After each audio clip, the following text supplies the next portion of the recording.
Olá, eu sou Lívia Leão e esse é o Li no Livro.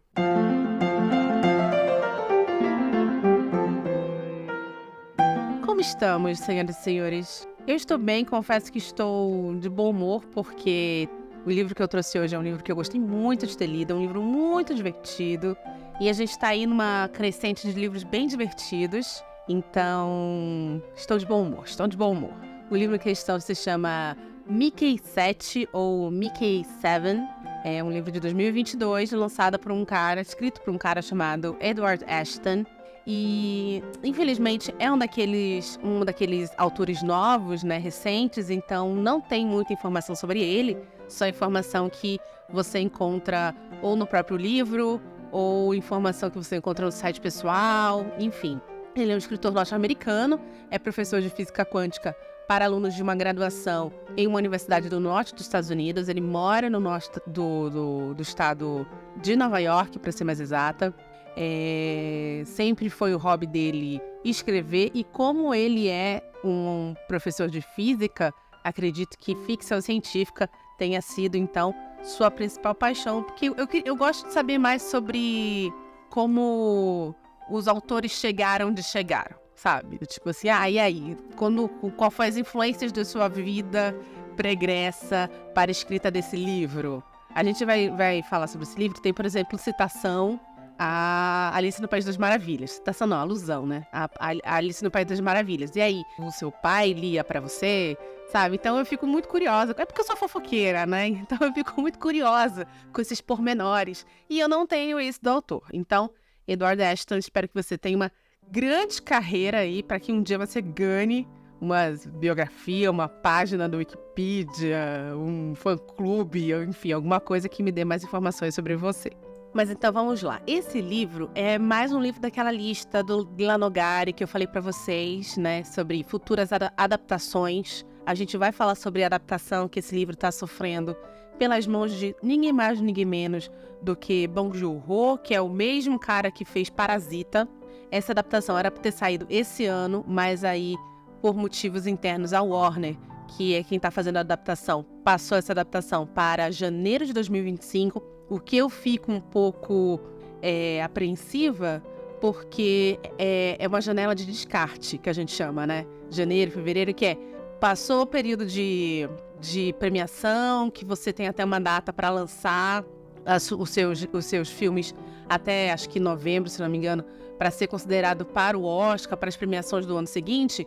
Aí entra o que a gente chama de janela de descarte, que é todas as outros filmes que foram suspensos porque as distribuidoras e os estúdios resolveram focar no outro filme, agora sim vão sair. E esse filme foi colocado nessas janelas, que tá vindo aqui, pela última vez que eu li, 31 de janeiro. Não sei se aqui no Brasil, tá? Mas com certeza nos Estados Unidos, 31 de janeiro de 2020. Mas a gente vai conversar melhor sobre isso no final do episódio, tá bom? Sobre o que se trata Mickey 7, ou como eu gosto de chamar, Mickey 7. Ele vai contar a história de um prescindível. O que é um prescindível? É um homem, ou uma pessoa, pode ser também uma mulher, que é recrutado para fazer trabalhos extremamente perigosos em uma missão de colônia. Ou seja, a gente está aqui falando de um futuro onde a Terra foi abandonada, foi feito o que eles chamam de diáspora, por motivos de guerras, com bombas de antimatéria, motivos de declínio ecológico. Não tinha mais como morar na Terra. Então, os seres humanos, eles são... Isso assim, eu estou falando 600, 700 anos antes da história. Então, os seres humanos são obrigados a sair por aí em busca de planetas habitáveis para ou fazer uma terraformação, ou planetas que já têm uma atmosfera decente para a criação de vida e criar suas colônias no espaço. Eu, particularmente, como fã de ficção científica, 2024, eu já achava que eu estaria morando na Lua. No mínimo morando na Lua. E, infelizmente, a ficção científica me enganou, né? Estou aqui morando na Vila Prudente. Mas, enfim, não é o caso de Mickey 7.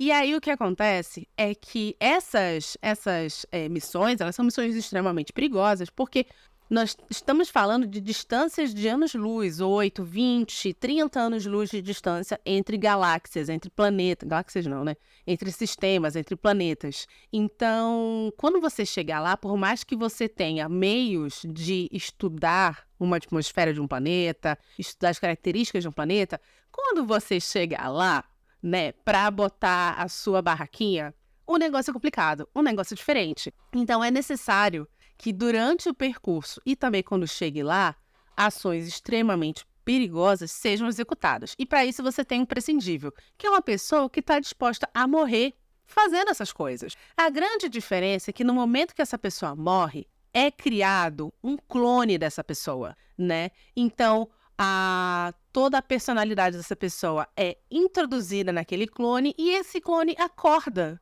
simplesmente como se fosse a pessoa que acabou de falecer.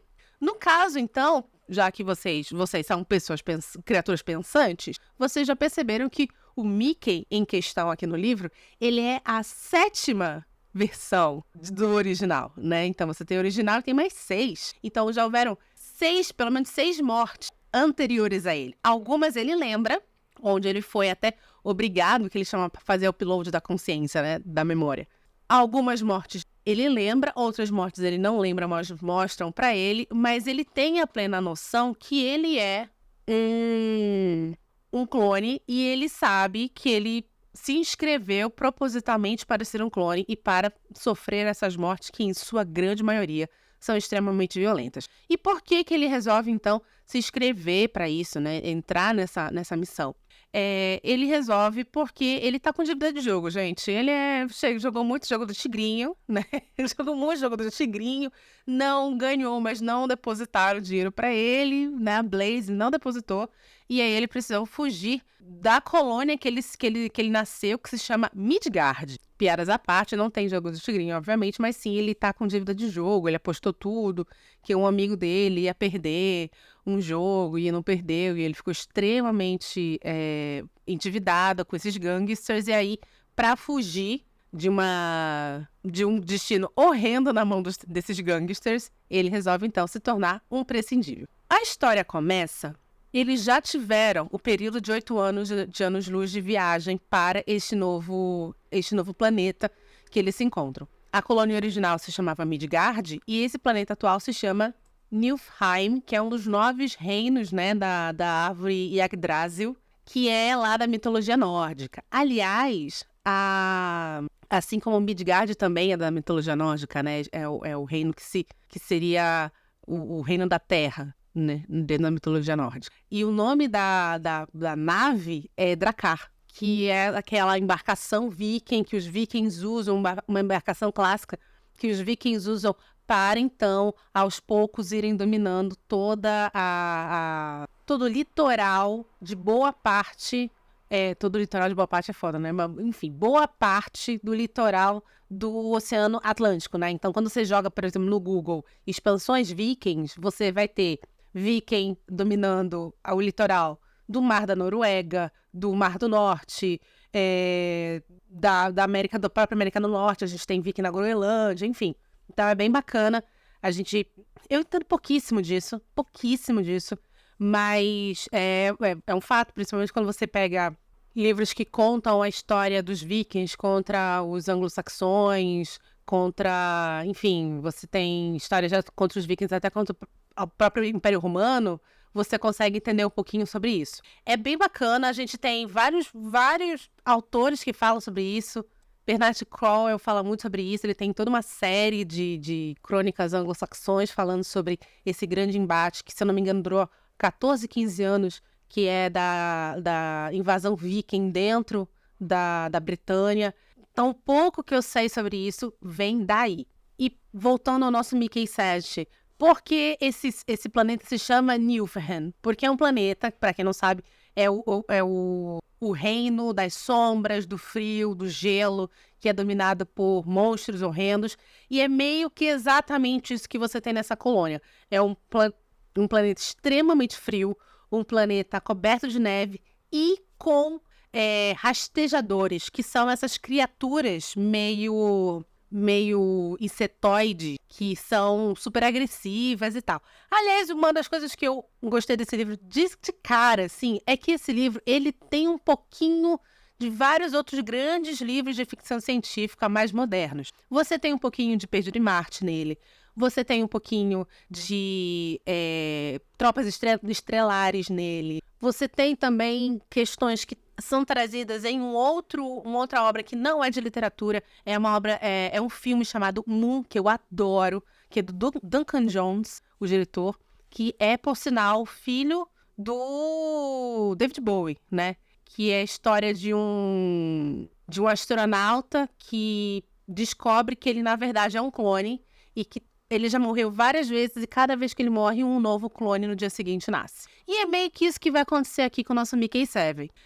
Ele tá no meio de uma expedição, ele cai num buraco, esse buraco, muito provavelmente, vai dar num ninho de rastejadores e o amigo dele, que é o Berto, que é um cara horroroso, fala assim, ó, amigo, vamos fazer o seguinte, é muito perigoso pra eu ir descer aí nesse buraco pra te ajudar, então faz o seguinte, tu vai morrer mesmo?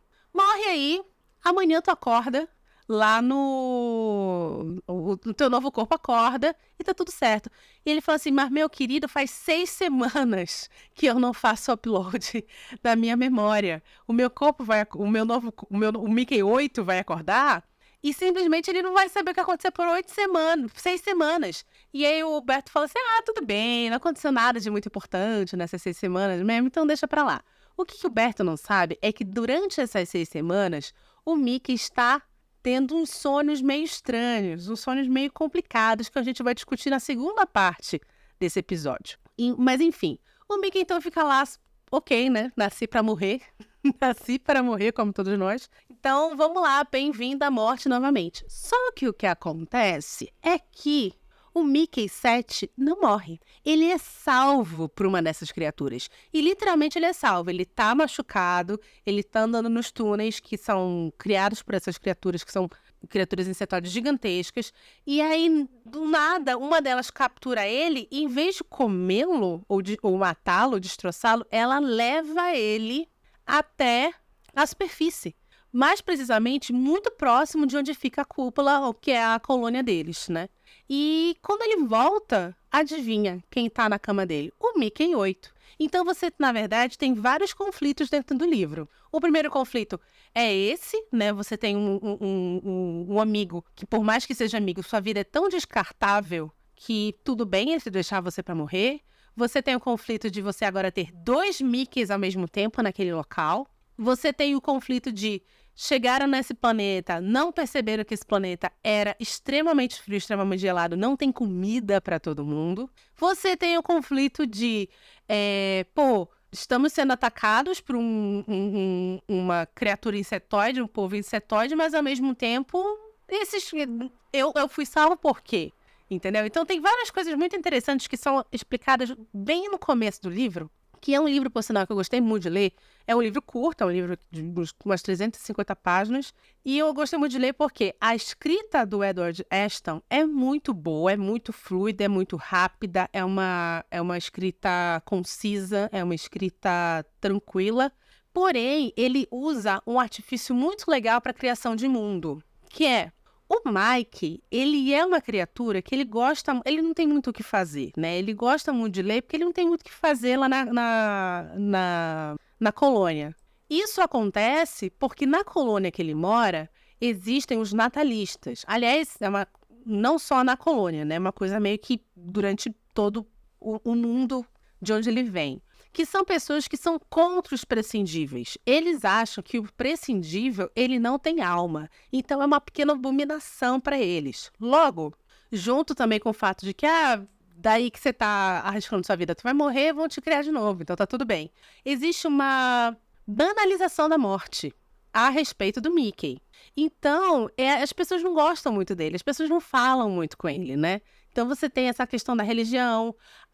Algumas pessoas que se aproximam dele são por motivos fetichistas, né? Principalmente, é muito dito isso, que ele transa com muitas mulheres, porque algumas mulheres natalistas, né?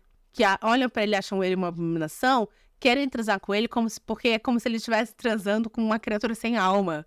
transando com uma heresia, e sei lá, porque acende elas, enfim.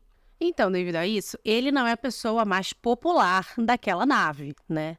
Durante os 8 anos e também não é mais popular depois que é estabelecido ali a colônia.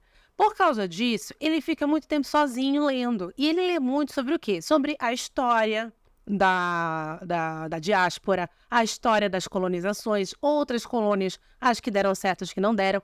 E isso é muito legal, porque dessa forma, o autor, ele tem um mecanismo de criar, então, estabelecer seu mundo. Você, através das histórias que o Mickey lê e conta, né? Porque ele é o narrador, né? Quer dizer, ele não é o narrador.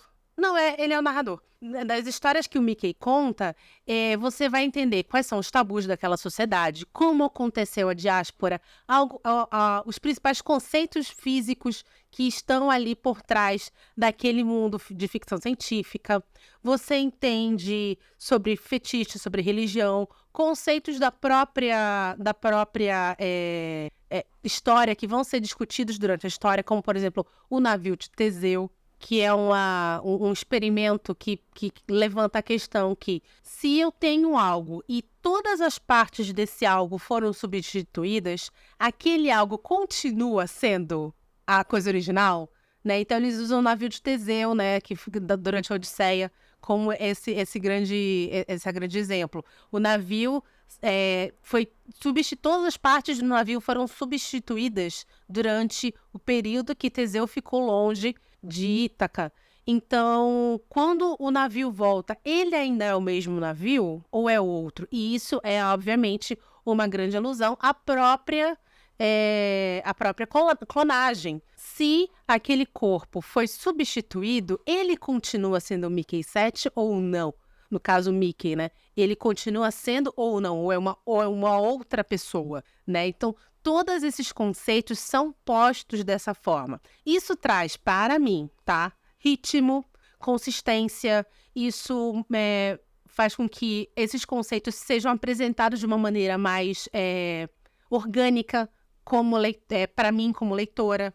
E é uma coisa que eu já bati aqui em outros livros, principalmente livro de fantasia, que é o grande problema que eu tenho com a criação de mundo em livros de fantasia. Você tem ou uma criação de mundo pífia, ou você tem como por exemplo, Brandon Sanderson, que eu particularmente não gosto das obras dele, tá? Uma criação de mundo que é, assim, cheia de pormenores e cheia de exceções e cheia de regrinhas. E aí você tem livros verborrágicos gigantescos, porque o autor, ele resolve explicar cada milímetro de como aquela sociedade funciona.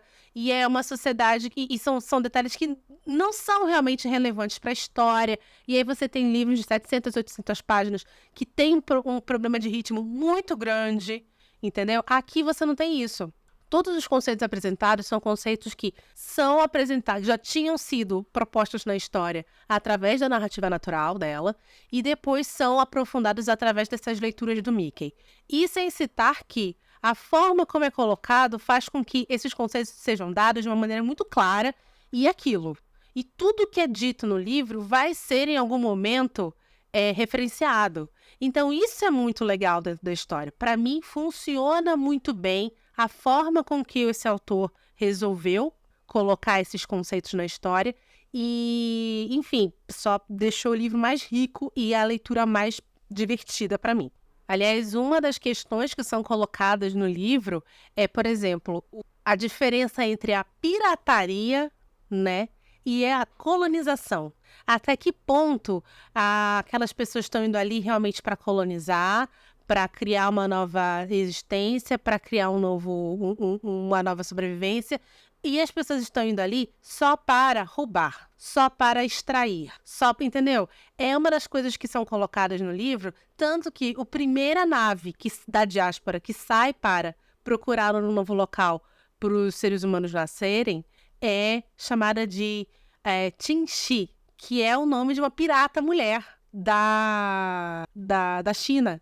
Então, você tem isso muito. Você tem, por exemplo, todas as citações aos vikings, que, por um lado, têm ali suas incursões de colonos, mas são muito mais conhecidos como saqueadores, né, como mercenários durante essa ocupação dos mares lá que compõem o Oceano Atlântico. Então, assim, é muito legal, através de alguns pequenos conceitos que são jogados ali no livro, você entender o que realmente aquele autor está levantando, os questionamentos que o autor está levantando. Mas, enfim, acho que a gente já falou demais, então eu vou dar uma pausa aqui no episódio, chamar o nosso comercial, e quando eu voltar, aí a gente entra realmente no restante do livro, e eu vou... Não sei se eu vou contar o final, ou talvez eu conte. Enfim, eu vou falar um pouquinho mais sobre coisas que eu vou precisar entrar em alguns spoilers, tá bom? Mas se eu vou contar o final do livro, eu vou avisar antes, tá certo? Então solta aí a vinheta.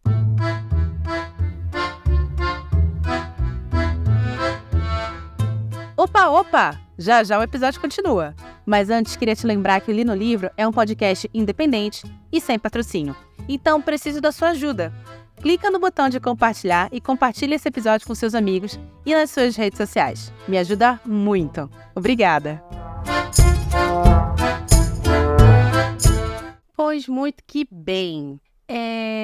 Eu citei para vocês que o Mickey 7 ele tá tendo uns sonhos, né? Antes de ir para essa missão que ele acaba supostamente falecendo e, na verdade, que ele não morre.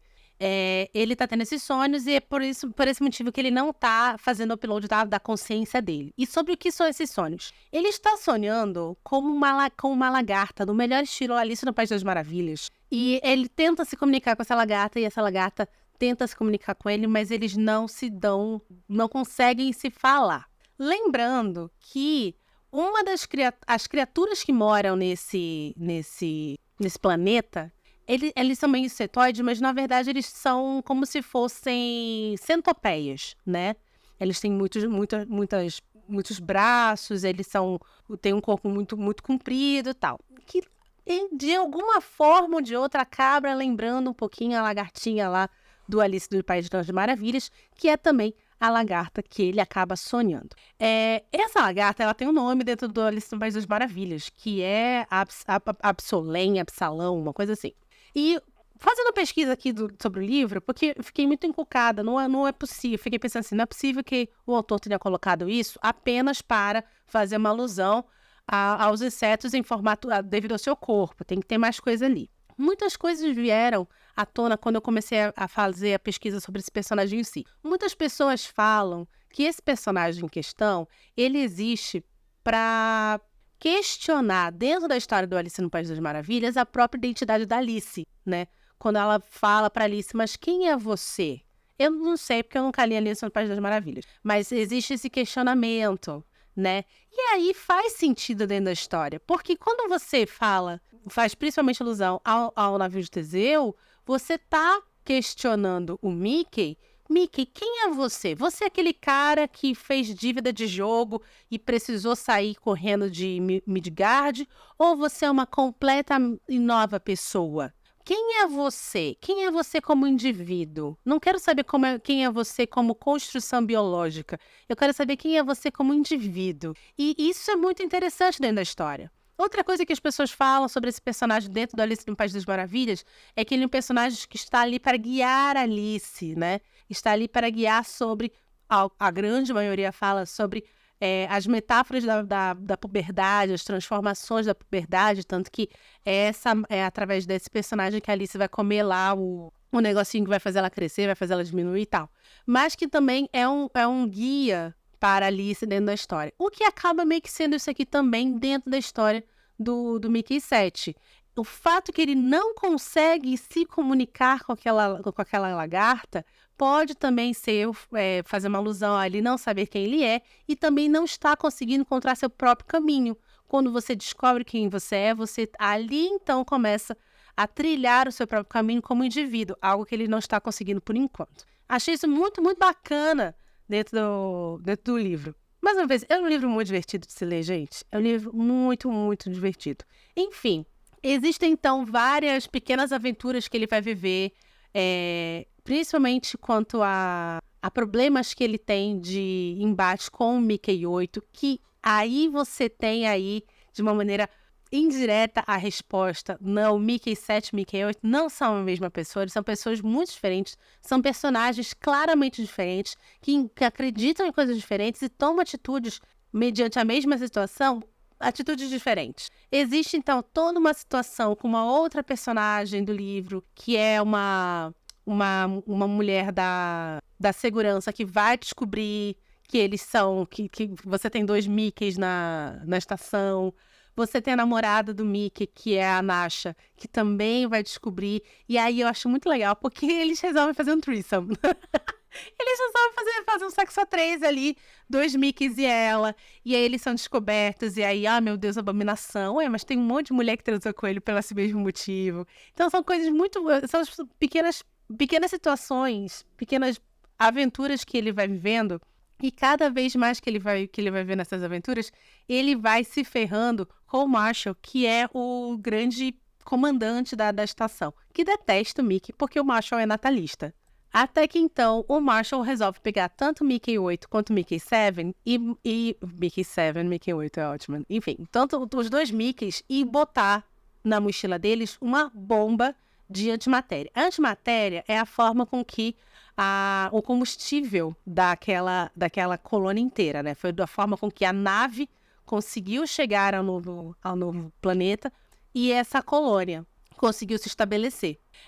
E um dos motivos pelo qual a Terra foi abandonada foi porque houveram sucessivas guerras utilizando pequenas bombas de antimatéria, que são bombas em que a antimatéria vai explodir e antes, né, da guerra começar, a manipulação e a utilização bélica da antimatéria não tinha controle, então por isso que ela não era utilizada. No momento em que eles conseguem desenvolver uma tecnologia que controla o tamanho da explosão de antimatéria, então começa-se a utilizar isso de uma maneira bélica e acaba, na verdade, tendo quase o fim do mundo, porque a antimatéria destrói toda a vida orgânica a nível viral. Eu não sei nem como isso é possível, mas enfim, tá ali. Tanto que eles falam assim, as pessoas caem mortas e os corpos nem se decompõem, porque não tem nem bactéria para decompor o corpo, né?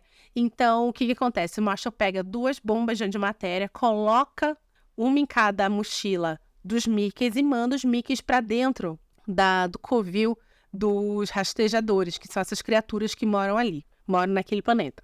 Antes disso, você tem 2 situações. A primeira situação é que, um belo dia lá, o Mickey 8 tá transando com a Nasha, então o Mickey 7 se retira, né, do quarto e vai ler. E ele lê a história de uma das colônias que não deram certo. Porque o que acontece é que, quando a colônia chegou, eles descobriram que existiam pássaros nesse novo mundo, e metade da colônia queria se alimentar dos pássaros, e outra metade estava defendendo que os pássaros eram seres sencientes. Ou seja, são seres que são capazes de ter compreensão para desenvolver emoções de amor, raiva, dor, saudade, enfim. Eles são seres que têm acesso a esse tipo de consciência.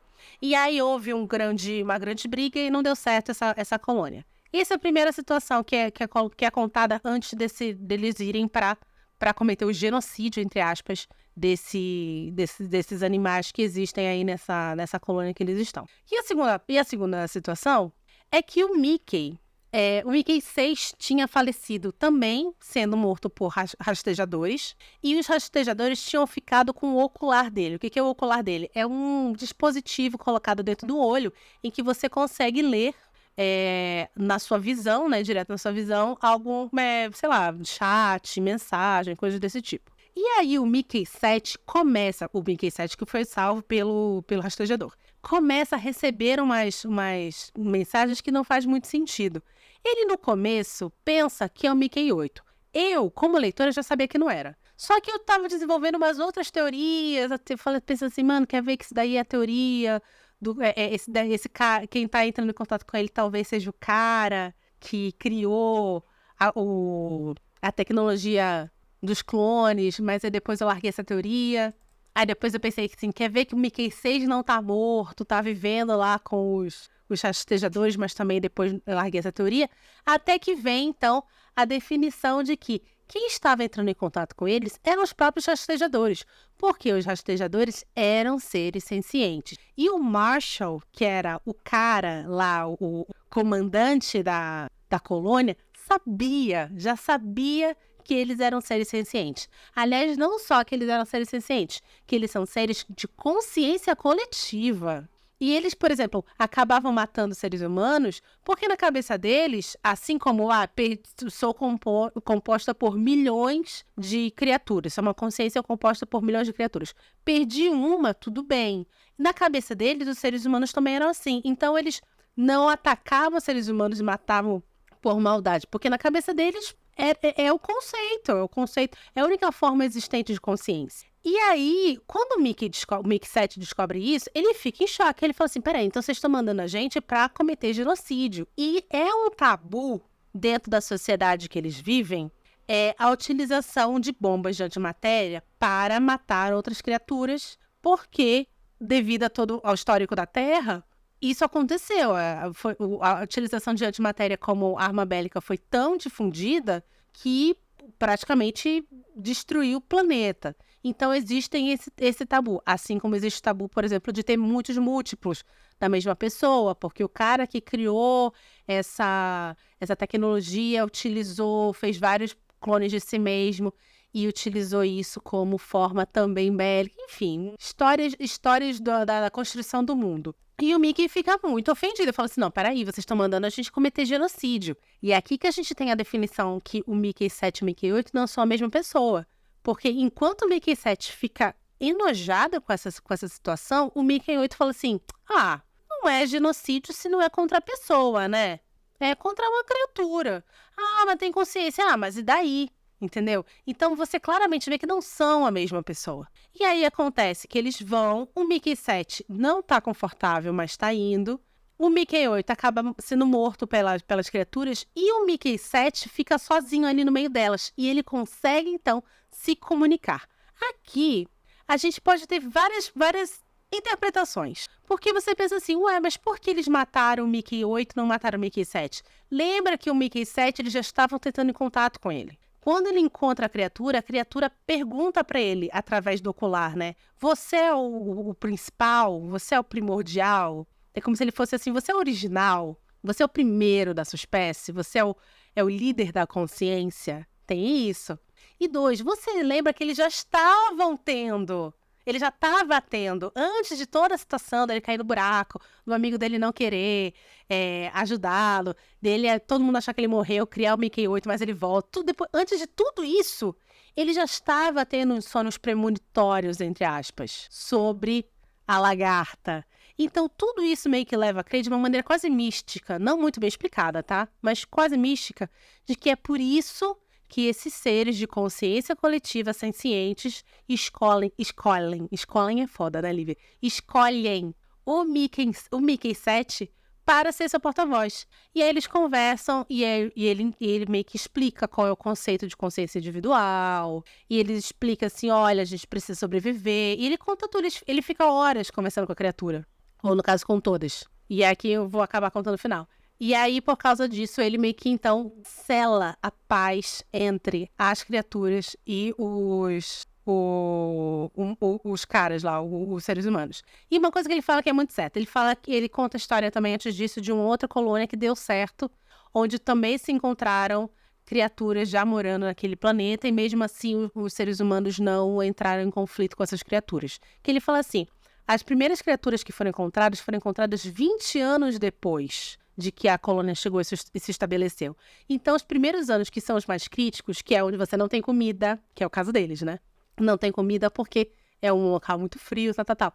Onde você não tem comida, onde tudo é novo, onde tudo é perigoso, não sei o que. Os primeiros anos, que são os anos onde o ser humano tá com medo, essas criaturas não apareceram. Então, essas criaturas, quando aparecem, o ser humano já está estabelecido, não tem mais medo. Então, quando você não tem mais medo, você não está mais acuado. Se você não está mais acuado, você não tem mais esse tipo de agressividade. E é meio que isso que o Mickey consegue no momento que ele entra em contato com as criaturas. Ele consegue ter um tempo para o estabelecimento da raça humana naquela colônia. E é meio que acontece. Aí ele descobre que depois de um ano e pouco, começa o degelo. E aí você tem, então, arbustos, você tem terra para plantar. Então você começa a ter agricultura e aí a colônia tá salva, entendeu? Então isso é bacana. Esse conceito de que, na verdade, o ser humano não, a natureza do ser humano não é uma natureza puramente maldosa, não é uma natureza puramente bélica. É, acima de tudo, uma natureza puramente medrosa, né? Que, aliado à necessidade de sobrevivência, pode sim produzir seres humanos extremamente agressivos e perigosos. Enfim, livro super bacana, muito, muito legal. Adorei esse livro, que está sendo adaptado. Eu achava que estava sendo adaptado para Netflix, mas não. Está sendo adaptado pela Warner, pelo Bong Joon-ho, que é o cara do Parasita.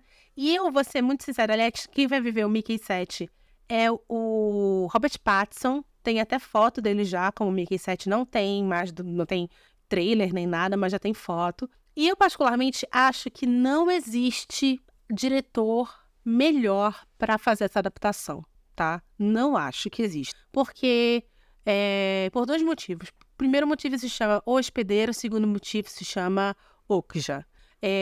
O Bong Joon-ho, eu ia falar Park Joon-ho, né? O Bong Joon-ho, ele fez esses 2 filmes. O primeiro filme, que é O Hospedeiro, eu acho que já tinha na Netflix uma época, mas eu não lembro mais se ainda tá lá. Porque eu cancelei a Netflix, nem sei mais. Mas é um filme que você encontra fácil. A primeira vez que eu ouvi falar dele foi com esse filme. Eu vou colocar mais informações sobre ele lá no post de referência, mas é um filme que é de 2008 e ele conta a história, então, de experimentos norte-americanos feitos na Coreia, feitos no litoral coreano, que geram, então, uma criatura que seria esse hospedeiro, que é uma criatura meio quase um mini kaiju, tá ligado? E aí você tem, então, essa criatura atacando as pessoas, tá? Tem uma sequência de início maravilhosa, que tem um americano que meio que vai ser o grande herói, ele acaba devorando, é muito bom. E, na verdade, o subtexto desse filme é exatamente isso, sobre como a influência norte-americana na Coreia cria grandes problemas, né? Culturais, problemas de violências, enfim. E eu acho que isso conversa muito bem com o Mickey 7, sobre aquilo que a gente comentou, sobre a diferença entre pirataria e colonização, a própria figura do Marshall, porque você não tem mais Estados Unidos, Inglaterra, né, nesse novo mundo. Mas você tem, por exemplo, a figura do Marshall, que lembra muito um comandante de exército norte-americano, cabelo escovinha, sabe? Sempre muito aborrecido, sempre muito gritando. Então tem ali um arquétipo que na nossa consciência, no nosso consciente coletivo, você conectaria com, por exemplo, um comandante de um exército norte-americano. E o segundo filme, que é o Okja, que é a história lá das criaturas que são criadas para serem a carne perfeita. E aí tem uma menininha, que acho que também tá na Coreia, que adota uma delas. E aí, nisso, é ela e a Okja, que é esse porquinho meio gigante. Ele é muito bonitinha, é uma criatura muito bonitinha. Fugindo de todas essas criaturas, essas pessoas da indústria alimentícia norte-americana que querem capturar ela e tal. E no final do filme, se você não assistiu, sinto muito pelo spoiler, você descobre que a Okja é uma criatura senciente. Inclusive, ela consegue, de uma maneira muito sutil, quase mística também, entrar em contato com a garotinha. E meio que isso acontece durante o filme inteiro, mas você só entende que isso estava acontecendo no final, acho que na última cena, por sinal, do filme. É um filme muito legal. É um filme que, pra quem não gosta da ideia de comer carne, é um filme que é super legal, super bacana. Eu tava numa fase ainda... Eu fui vegetariana por pouquíssimo tempo da minha vida, né? Porque eu tenho um problema de ferro, então, enfim, não deu muito certo. Mas eu fui vegetariana por alguns meses da minha vida, e foi bem na época que eu assisti o filme, tal. Até hoje, se você me perguntar, a minha carne favorita não é a carne vermelha, embora, né, você é o que é uma carne que a grande maioria das pessoas consomem principalmente depois da popularização do hambúrguer em São Paulo. Se eu pudesse, eu sempre falei que se eu pudesse, eu seria muito mais uma... Como é que chamam? Pisci-vegetarian, uma coisa assim, vegetarian, uma coisa assim o nome, que é pessoas que são vegetarianas, mas que comem carne de peixe e frutos do mar. Eu gostaria de só comer peixe e frutos do mar, que, aliás, é minha carne favorita da vida. Eu fui criada em Belém do Pará, morei em Fortaleza, tá ligado? Então, se eu pudesse, eu comeria peixe todo dia, mas em São Paulo é muito caro, então acaba sendo complicado. Então, por causa dessas coisas, eu acredito que o Bong Joon-ho seja a melhor escolha para a adaptação de Mickey 7. E eu tenho certeza que ele vai trazer alguns conceitos que são muito claramente colocados no livro, também claramente colocados no filme, tá bom? E é isso, senhoras e senhores, se você gostou desse episódio, por favor, compartilhe com seus amigos. Estamos nos principais agregadores, alguns pagos, alguns públicos. Você consegue encontrar a gente, só digitar ali no livro por aí. Estamos aqui todas as segundas-feiras, às 17 horas. E na última quinta-feira do mês, às 17 horas também. Essa quinta-feira tem episódio extra, tá? 17 horas, não vamos esquecer. Daqui a 2 dias você vai ter lá no @LiviaMulder e no Instagram e no @linolivro no TikTok o post de referência desse episódio. Então, se você quiser também saber mais sobre algumas coisas que eu falo aqui, você vai conseguir ir lá, tá certo? E é isso, espero que tenha gostado do episódio. Meu nome é Lívia Leão e esse foi o Li no Livro.